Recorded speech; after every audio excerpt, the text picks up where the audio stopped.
I was born in a small town in Indonesia, a country that was a half day away from the United States. Since I was a little kid, I was surrounded by religious Christian people. My grandpa, one of my uncles, and one of my aunts were pastors, and all of the other family members were also taking roles in the church.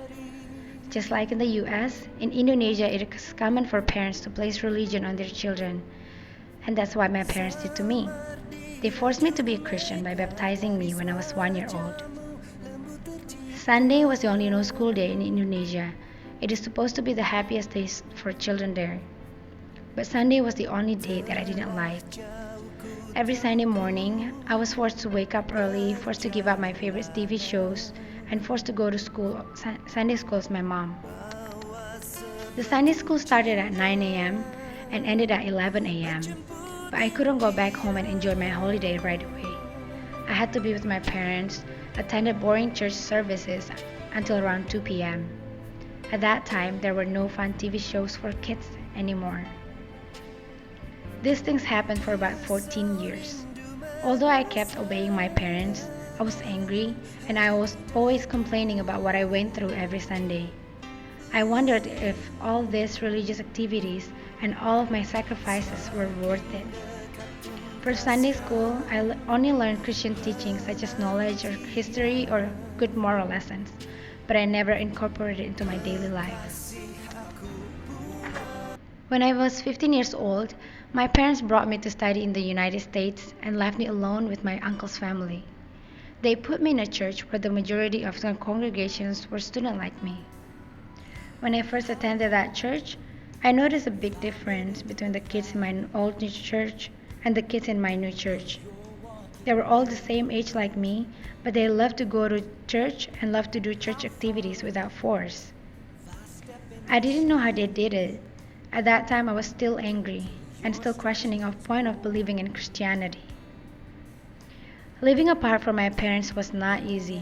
Many problems came when I lived alone in the United States. Cultural shock, struggled to have new friends, struggled to learn things at school through a language that I barely spoken, plus financial problem because my mom suddenly got laid off.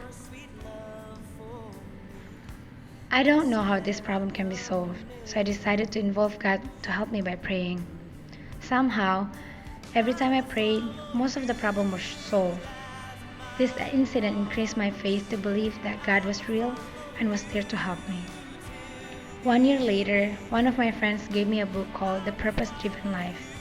This book opened up my eyes to see the connection of God and human life from a new perspective. It taught me that every individual is created by God with His specific purposes. If I want to live the best I can be, I need to connect to the Creator of my life, where He knows me best. Ever since I read that book, I tried to connect to God on an individual level. I started to pray and read Bible every morning. Amazingly, many Bible verses that I read gave me some kind of guidance for the days that I would go through. It gave me hope, strength, and courage toward the struggle that I went through. It let me experience God's unconditional love, grace, mercy, forgiveness, blessing, and help that was always there for me. As years went by, I experienced many more things that allowed me to see the existence and the reality of God and how He worked in my life. The more I experienced things with Him, the more I realized that the religion that my parents used to force me to have is now my own religion. As a result, I allowed myself to be baptized out of my own will. My parents weren't too happy to hear that I got baptized again for not recognizing the baptism that they did to me. However, it is me who made the decision about my own life, not them.